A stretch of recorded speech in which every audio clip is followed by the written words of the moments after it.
This is the scramble for Africa. 101 villagers, men, women, children, and elderly, bayoneted to death for asking Captain Volet, the HFIC head Frenchman in charge, they had any food that they could spare. On a separate occasion, Volet commanded an assault that left the town in ruins. Its streets were heaped with bodies. Its trees were decorated with the silhouettes of little girls swinging back and forth from branches. Those who survived the initial onslaught were subjected to unspeakable torture, their cries for mercy falling on dead ears on the loneliest and darkest night of their lives, which was only the beginning of their massacre. From Senegal to Niger, the Frenchmen burned, looted, and unalived everyone in every village that they passed through. After centuries of warring, torturing, and killing one another, Europeans got access to technology, and they took their sickness around the world. These are the Europeans with boots on the ground in Africa. A warmongering, psychopathic machine known as imperialist Europe was active on the continent. Europeans weren't just killing black people, they were killing each other for the opportunity to rob Africa. As the stakes were raised and white-on-white crime increased on the African continent, a conference was called in Berlin. November 15th, 1884, and representatives from 14 of the world's largest political powers. These are the political powers of the Western world. They get together and they meet in Berlin, Germany, at the request of German Chancellor Otto von Bismarck. This conference would become the Berlin West African Conference of 1884. No European nation state could be great without a colony that made many European states compete with each other to accumulate colonies in order to make them great. And over the next 104 days, these foreign entities would establish the rules of engagement and conquest of Africa. Like a murderous virus mutating rapidly inside of the body, the white man poisoned every area that he came into contact, carrying with them the sickness of European conquest, genocides, countless massacres, greed, and death all over Africa. The French murdered over 76,000 Cameroonians in the Hidden War. The Germans killed 250,000 Africans in modern-day Tanzania. The Native Land Act of 1913 restricted 90% of the population to living on 7% of the land. The Namibia genocide saw upwards of 80,000 Herero and Nama peoples slaughtered, all due to Germany's bloodlust. Between the years of 1885 and 1914, there'd be an endless amount of African blood shed by Europeans on the African continent. Africa resisted the European powers as best as she could. King Katswele said it best when he said this to the Zulu army before heading out to defeat the British. I have not gone over the seas to look for the white man. Yet they have come into my country, and I would not be surprised if they took away our wives and cattle and crops and land. What shall I do? I have nothing against the white man, and I cannot tell you why they came to me. They want to take me. What shall I do? His loyal warriors only had one reply. Give the matter to us. We will eat it up, the white man, and finish them off. They will not take you while we are here. Across the continent, African peoples waged fierce wars in defense of their kingdoms against European encroachment. Diplomats, troops, and opportunists roamed the continent, offering truces and often illegal treaties to rulers of kingdoms whom they could intimidate or persuade to relinquish their control.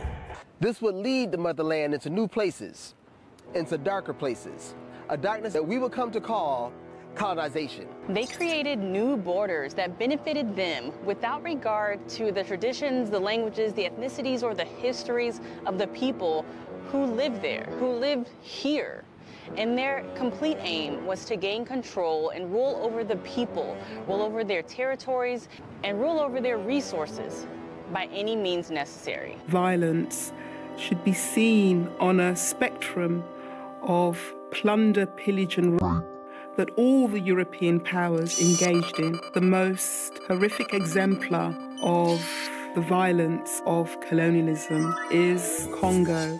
The extraordinarily huge basin of the Congo River is amazingly endowed with all types of natural resources. Over 2.5 million kilometers crisscrossed with navigable waterways. was prime real estate, endowed with such natural resources as ivory, palm oil, timber, copper, and what would become one of the most sought-after resources on the planet, rubber. With the invention of the pneumatic tire, rubber would become one of the most valuable commodities on Earth. Due to the Berlin Conference and its orgy of political figures, this well-endowed country will become the sole possession of one man by the name of King Leopold II, posing as an evangelical eager to usher Africans into heaven, maintained his charade far longer than anybody could have imagined. At the 1885 Berlin Conference, his claim over the Congo was formally recognized, thanks in part to the bribe he gave to the United States, offering duty-free claims and then some other backdoor deals in the Congo. The U.S. was the first to recognize the Congo Free State as a legitimate state, and everyone else followed suit. Everything fell into place for Leopold. He quickly renamed the Congo Free State, which is rather ironic considering the stuff that went down there. The Congo Free State experienced many different things, but freedom was never part of that mix.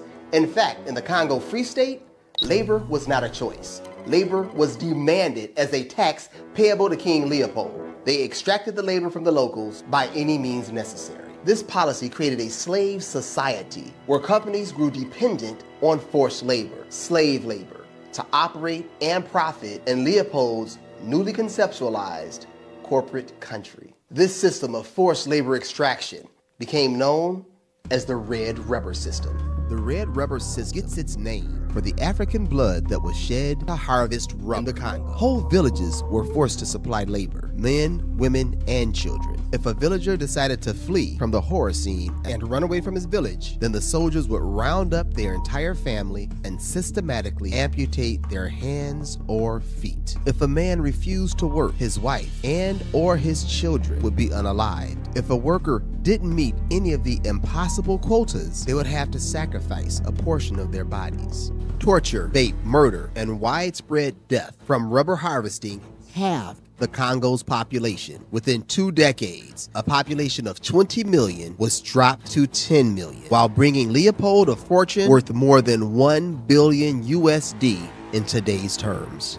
He transformed the entire nation into a corporation, prioritizing profits above all else. The dismantling of Africa wasn't even possible until now.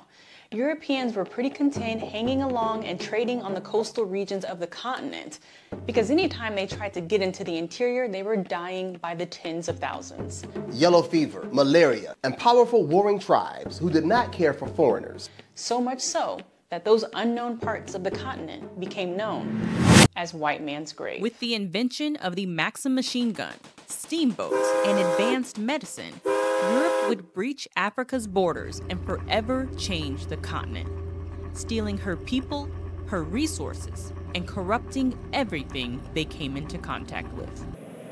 POV, your tribe has natural resources. By the time that conference ended, February 26, 1885, the fate of Africa was sealed. Those 14 nations signed the General Act of the Berlin Conference and also the rules for claiming and occupying territories in Africa, which meant that you couldn't claim it unless you can prove that you were occupying it. Of the 14 nations that attended the Berlin Conference, there were clear winners of the African lottery. Belgium decimated the Congo. The French took significant portions of West and Central Africa, while Italy, Germany, Portugal, and Spain also staked their claims. And Britain got the lion's share, establishing control over vast territories of the continent. In 1884, 90% of Africa was run by its own chiefdoms. By 1913, 90% of the continent was run by foreign powers. These colonial powers extracted valuable resources from Africa, attempting to bleed her dry. The beginning of colonization starts right here in South Africa, in the Cape of Good Hope. This is where the Europeans entered Africa. At the Cape of Good Hope, Cape Town is the epicenter of the deadly, vicious cycles of exploitation, hyperviolence, poverty, and corruption. Everything started right here in the Mother City.